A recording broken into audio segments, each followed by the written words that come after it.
Salve, salve galera do Central HQs, bem-vindos a mais um vídeo de aquisições com breves resenhas. Eu me chamo Fernando e esse é o último vídeo de aquisições do ano. Estamos em dezembro, né? E aí já começam as confraternizações, vamos tirando o pé do acelerador aí, aproveitar as férias, né? De final de ano, também teremos Natal, Ano Novo, dar aquela relaxada, aquela descansada. E o Central HQs vai voltar com tudo, né? Obviamente, em 2024, com várias novidades, mas eu vou fazer vídeo mais para frente sobre isso. No decorrer das semanas ainda teremos vídeos de resenhas e teremos uma live do Central HQs com os melhores quadrinhos do ano, segundo os apoiadores. A minha listinha, ela vai ficar lá para janeiro, tá? Que daí eu faço, inclusive, dividido entre mangás, quadrinhos de super-heróis, nacionais. Aí eu faço aquela lista do creme de la creme, né? Que seria o top 10 ou até top 15 das minhas melhores leituras. Aqueles quadrinhos que eu acho que vocês deveriam conhecer.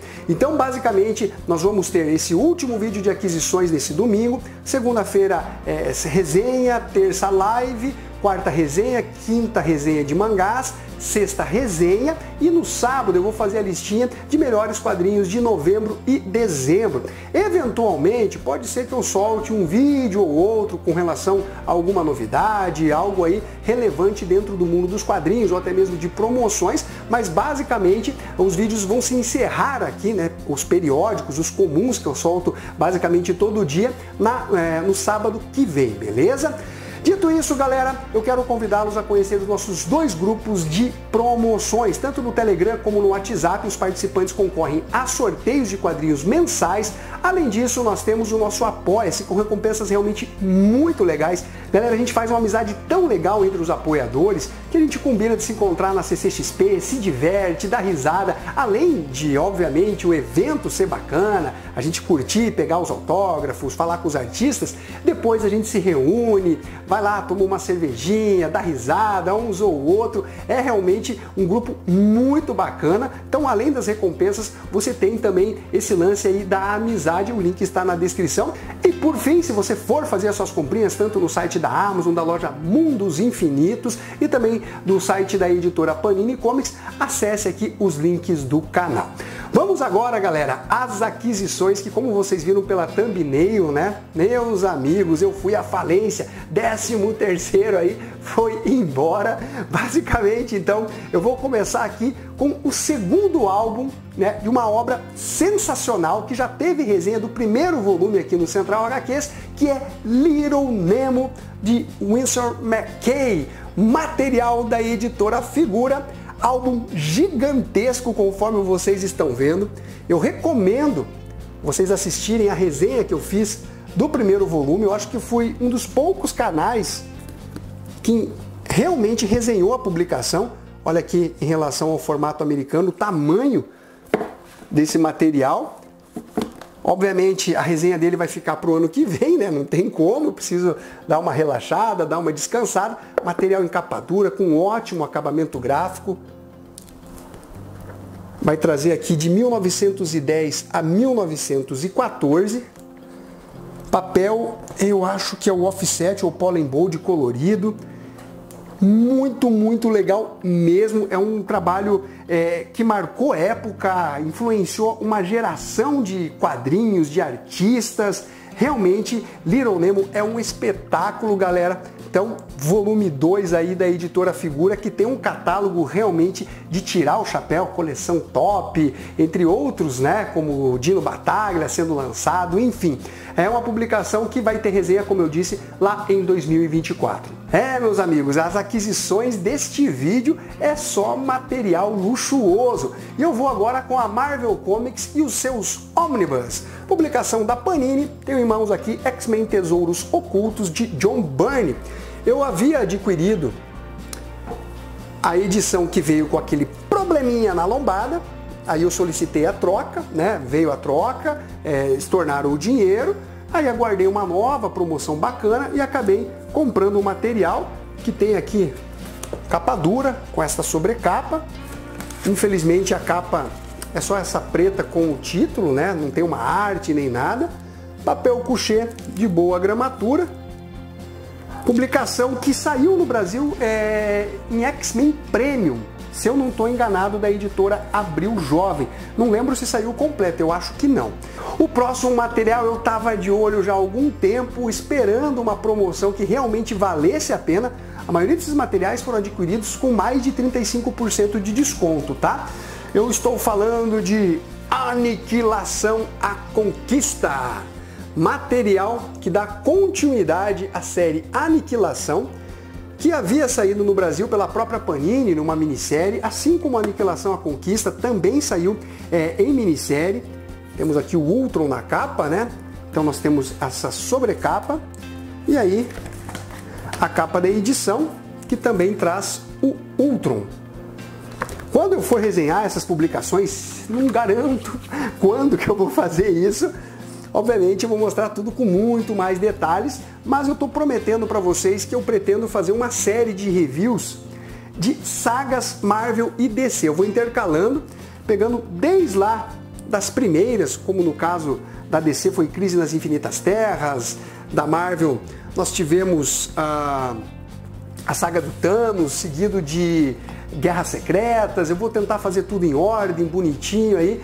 Vai ter uma periodicidade talvez de uma edição por mês. É um projeto aí um pouco mais longo, visto que algumas sagas têm bastante páginas e eu ainda recebo materiais de parceiros que eu tenho que apresentar aqui para vocês, enfim. Mas esperem aí que em 2024 eu vou estar tendo essa novidade aí de resenhas de sagas Marvel e DC.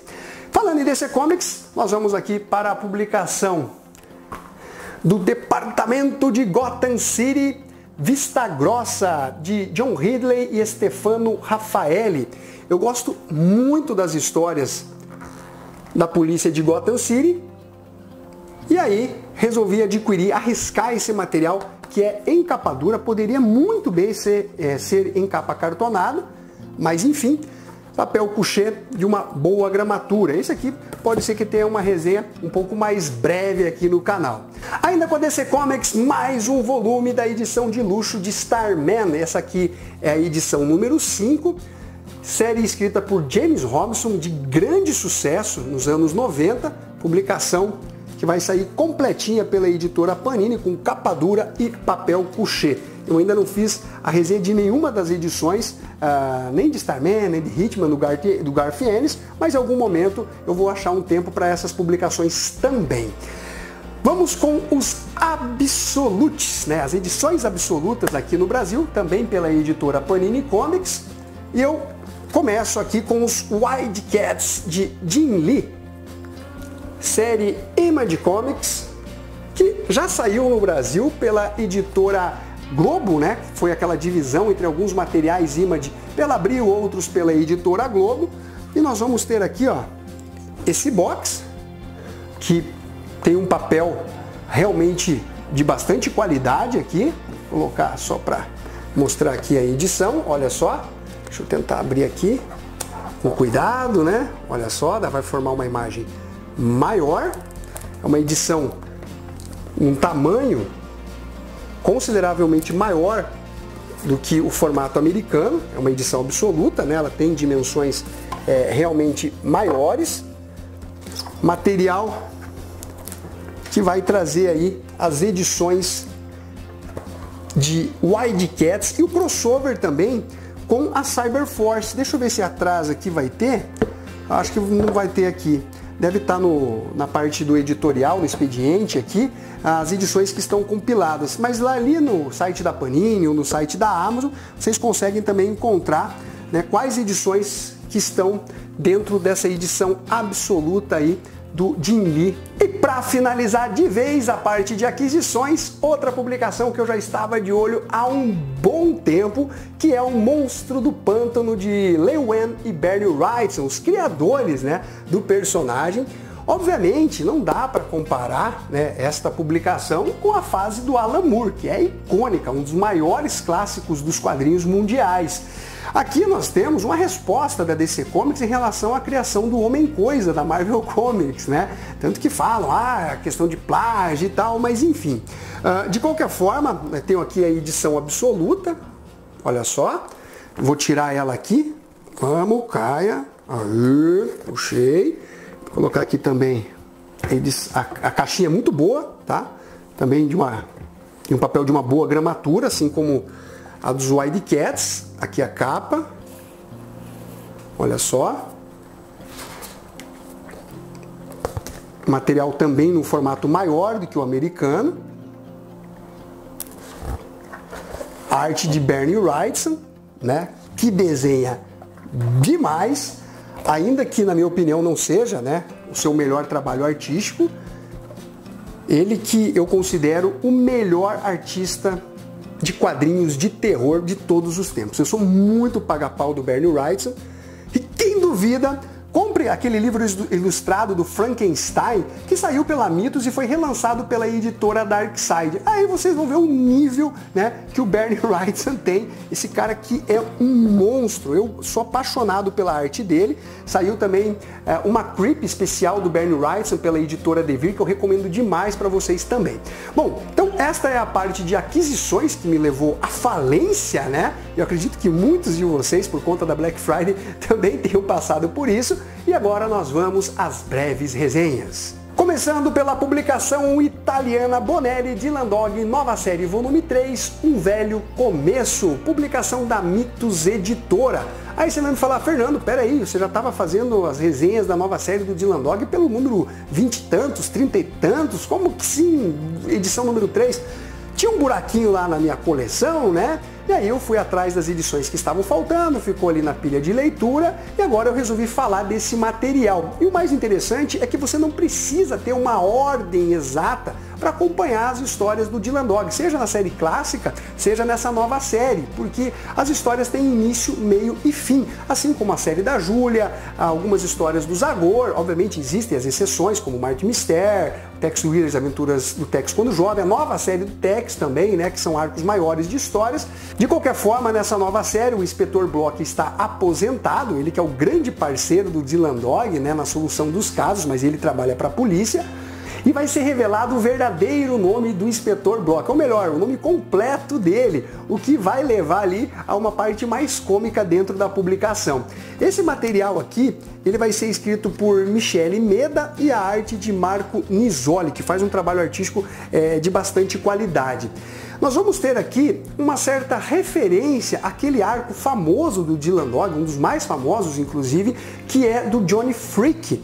Não tem uma relação direta, tá, com esse arco de histórias, mas de uma certa forma elas acabam se assemelhando um pouco. É feita uma referência ao filme O Homem-Elefante, do David Lynch, né, que foi protagonizado pelo Anthony Hopkins. Se eu não me engano, ele concorreu, ganhou o Oscar por esse filme. Pô, é triste pra caralho. Se você assiste, porque é baseado numa história real, realmente dá um sentimento de angústia vendo toda a situação, o preconceito que aquele homem, né, que sofria de uma rara doença, que parecia ele ter um rosto de elefante, acabou sofrendo durante toda a sua vida. Para vocês terem uma ideia, nem poder deitar para dormir ele conseguia, porque ele podia se afogar, se asfixiar, né, com o peso da cabeça, com a deformidade que ele tinha. E aqui nós vamos ter então o Inspetor Block aposentado, mas ainda sendo requisitado até pelo juiz, pelo promotor e tal, para dar andamento em algumas questões. E também nós vamos conhecer o Adrian, que é esse garoto que acabou sendo adotado por uma senhora que sofre dessa mesma deformidade do Homem-Elefante. Deixa eu ver aqui se vai ter uma imagem maior, né? Ele tem realmente, né, essa deformidade facial na cabeça e ele se provou um grande músico, fazendo concertos. Só que nessa mesma região onde ele acabou se apresentando, 3 jovens acabaram sumindo e os corpos deles posteriormente foram encontrados, dilacerados e tudo mais. E aí começa uma investigação que leva inclusive a crer que o Adrian, que anda numa cadeira de rodas e tem toda a dificuldade, né, para se locomover e tudo mais, seria o autor desses crimes. Mas será mesmo? E aí que o Dylan Dog vai partir nessa investigação, contando com o auxílio do inspetor já aposentado, o Block. Galera, uma edição realmente muito caprichada e eu gostei bastante de como as coisas se resolvem, até porque fugiria, né, de uma eventual expectativa do leitor, né, em relação inclusive a este jovem que tem esse problema e essa deformidade e ao mesmo tempo é um grande músico. Uma edição de qualidade aí do Dylan Dog com início, meio e fim. E agora nós vamos com mais uma publicação italiana, Bonelli, com Os Grandes Enigmas de Martin Mystère, o Detetive do Impossível, edição número 2, O Exército de Terracota, publicação da Mitos Editora. Eu fiz a resenha da edição número 1, então nós temos a continuação, né, desses guerreiros no Exército de Terracota nessa publicação número 2. Como eu disse, algumas edições Bonelli, né, elas trazem arcos maiores de histórias que passam de uma edição. Atualmente, a Mitos vem publicando, né, edições mais volumosas do Martin Mystère, e você vai ter arcos ali fechadinhos e tal. De qualquer forma, eu resenhei há muito tempo atrás, eu até consegui me recordar porque tem aqui no texto introdutório feito pelo Júlio Schneider, que manja demais de quadrinho italiano Bonelli, que conseguiu fazer eu relembrar de alguns detalhes da edição anterior. De qualquer forma, o Martin Mystère, ele acabou sendo recrutado pela Li Vuxian, que consegue dominar o exército de terracotas, e ela narra uma história bem fantasiosa que leva à dúvida do Martin Mystère. E ela tenta colocá-lo, né, como uma espécie de aliado. Só que o Martin Mystère tem a sua moral, ele não vai simplesmente aceitar, né, essa proposta que não tem fins pacíficos. Vamos ter rebeldes atacando ali a região da China, um confronto armado muito forte. E aí o Martin Mystère vai descobrir se essa Li, ela realmente estava falando a verdade ou não. Então nós vamos ter a conclusão, né, desse arco de histórias. Não curti a arte, a impressão também dessa edição aqui não tá bacana, tá bem pixelada assim, não tá legal. E o artista, que é o... Deixa eu ver se vai ter o nome dele, se eu vou conseguir. O Salvatore Deida, não me agradou o estilo do traço dele. Então vamos ter a finalização, né, desse arco do Exército de Terracota, e vai iniciar uma outra, que é O Segredo da Mina. Então, dentro dessa mesma edição número 2, nós vamos ter um novo arco de histórias se iniciando, onde basicamente um monstro que parece ser invisível, lembra até de uma certa forma, né, a ideia ali do pé grande, começa a atacar uma região ali que tinha uma parte de mineração, e ele mata as pessoas de uma forma realmente muito cruel. E como não se trata de algo comum, convencional, né, as pessoas ali da região que se passa entre a fronteira dos Estados Unidos com o México, ficam muito assustadas, né? Os próprios policiais que fazem a fiscalização dos imigrantes começam a morrer também. E aí existe o lance da represália, né? Será que os imigrantes aí que são deportados de alguma forma buscam vingança? Mas a gente acaba sabendo que na verdade existe aí um grande mistério, né? Um monstro que está por trás de tudo isso, e o Martin Mystère, ele é convidado a desvendar esse caso. Aí nós vamos ter a continuação na próxima edição. Já a arte aqui dessa segunda história, ela tem bem mais qualidade, no meu entender, é desenhado pelos irmãos Cassaro com o texto de Piero Prosperi. Então, basicamente, galera, temos aqui a edição número 2 dos Grandes Enigmas de Martin Mystère. Torço, né, que a edição continue em 2024. Para quem não sabe, Martin Mystère estava com a corda no pescoço, não estava vendendo bem. A Mitos até fez aí um editorial explicando de algumas publicações que estavam correndo risco de cancelamento, assim como o Dragoneiro, que é foda, eu não consigo entender. Tanto o Martin Mystère como o Dragoneiro são realmente sensacionais, né? Eu sempre falo que as histórias do Martin Mystère trazem um arcabouço cultural realmente muito grande. Então torço que tanto o Dragoneiro como o Martin Mystère continue em 2024 com a Mitos Editora. E para finalizar de vez a parte de breves resenhas, nós vamos com DC Comics. E eu vou comentar com vocês a edição do Batman, que sai dentro da mensal do Batman da editora Panini, mês de referência dezembro de 2023, com o Chip Zdarsky fazendo os roteiros. Tivemos aquela finalização do arco de histórias em que o Batman viajou para o multiverso, acabou conhecendo lá o Coringa, que era o Máscara Vermelha, as viagens dimensionais, onde esse Máscara Vermelha acabava atiçando os outros coringas do multiverso, causou toda uma confusão, mas é um arco tão bobinho, exagerado.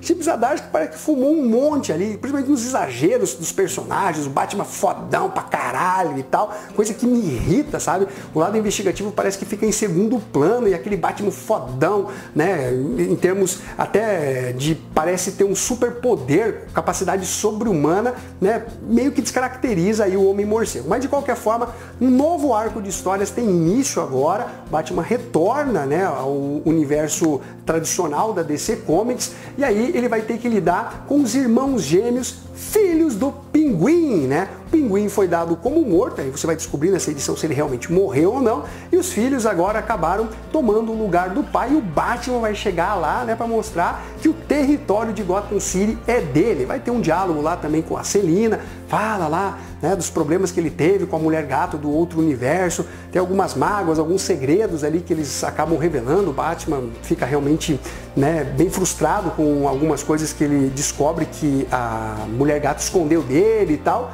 É o início de arco de histórias, né? Vamos ver como vai se seguir. Aparentemente vai focar no, acho que é Zur, né? Que é aquele Batman criado dentro da mente do Bruce Wayne para conter um certo ímpeto, servir como uma espécie de bloqueio mental, mas ele tá tirando as suas asinhas de fora, é quase como se fosse uma nova personalidade aí do Homem-Morcego, e essa parte pelo menos já me deixou mais curioso, né?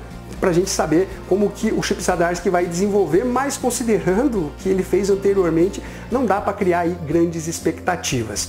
Bom, agora vamos com as publicações que saem dentro da mensal do Superman, publicação também da editora Panini, série mensal, mês de referência, dezembro de 2023. Eu vou iniciar com as aventuras do Superman Jon Kent, que basicamente acabou viajando também, né, pelo multiverso, onde encontrou um mundo de Injustiça, aquele game que também teve uma adaptação em quadrinhos feita pelo próprio Tom Taylor. O que eu gostei nessa edição é que o Tom Taylor teve um certo cuidado aí, né, em colocar o Jonathan Kent entre, né, os dois grupos que estão se enfrentando, sem exatamente tomar um partido, né? Ele está em dúvida, ele quer saber realmente quais são as razões daquele Superman em basicamente dominar o mundo, se tornar um ditador, e por que o Batman está contra, quais são os prós, né, de ambos os lados e os contras de ambos os lados. Então eu achei interessante que ele está em dúvida, é um adolescente, né, obviamente ele tem ali a sua capacidade e sua experiência para tentar decifrar qual é o lado que vai estar mais condizente com a sua moral, mas eu achei realmente mais interessante feito esse trabalho, e temos aquele poder, né, que é elétrico do Jonathan Kent e tal, que eu acho totalmente desnecessário, mas ele não precisa ter os exatos mesmos poderes do Superman, mas enfim, até aqui, arco de histórias ok, feito pelo Tom Taylor, nada demais, uma publicação que, né, que se reiniciou com as aventuras do Superman, mediano aí, vou continuar acompanhando. Aí nós chegamos em Superman edição número 4, que vai trazer o Homem de Aço com aquele arco de histórias que envolve a colaboração do Lex Luthor, que se encontra preso, com o Superman para ajudar a humanidade e tal. E aí eles vão ter uma certa conversa onde o Lex Luthor conta uma história que pode ser um retcon ou, como a própria história deixa, algo duvidoso. Será que realmente ocorreu isso? Basicamente, o Lex Luthor se apresenta como o primeiro super-herói de Metrópolis, quando ele chegou na cidade, por conta da sua inteligência, né, na elaboração de tecnologias, ele já conseguiu ali, né, ser uma espécie de herói, onde ele enfrentou certos nomes que estão agora por trás de ataques ao Superman. O arco de histórias anterior estava envolvendo o Parasita, né, e as suas ramificações, ele tinha sido modificado e tal. Então, agora nós vamos ter a Banshee Prateada, que é uma antiga vilã do Homem de Aço, que acabou meio que se redimindo, tal, tá tentando levar uma vida mais normal, longe da criminalidade, só que ela acaba sendo aliciada e forçada a enfrentar o Homem de Aço. E aí o final, galera, eu achei tão bobinho, é uma edição escrita pelo Joshua Williamson. Nossa senhora, é uma coisa assim, tão anos 70, anos 80, sabe? Uma coisa mais boba, inocente, que nos quadrinhos mais atuais me parece não funcionar. Ai, pare, Superman, uma coisa assim, putz, tão tosco mesmo, sabe? Então realmente foi uma edição que, apesar de ter ali seus pontos interessantes, esse finalzinho aí puxou a qualidade da história, no meu entender, bem lá para baixo. E aí nós vamos com Action Comics número 1054, que vai mostrar o Metallo, né, que tem ali a sua kryptonita, atacando, né, os vários supers. O Jonathan Kent está enfrentando ele e tal, e aí ele utiliza da kryptonita, o Homem de Aço aparece ali e fala, não, peraí meu amigo, as coisas não são bem assim. O Metallo, ele acredita, né, entre aspas aí, que o Superman sequestrou a irmã dele, tá fazendo ela de refém e tal. Então ele acabou atacando o Homem de Aço e toda a sua família e agregados. E aí, obviamente, o Clark demonstra toda a sua bondade, aquela coisa característica do Superman. E nós vamos ter, né, a revelação de quem está por trás do sequestro da irmã do Metallo, né? Obviamente eu não vou falar para não dar spoilers.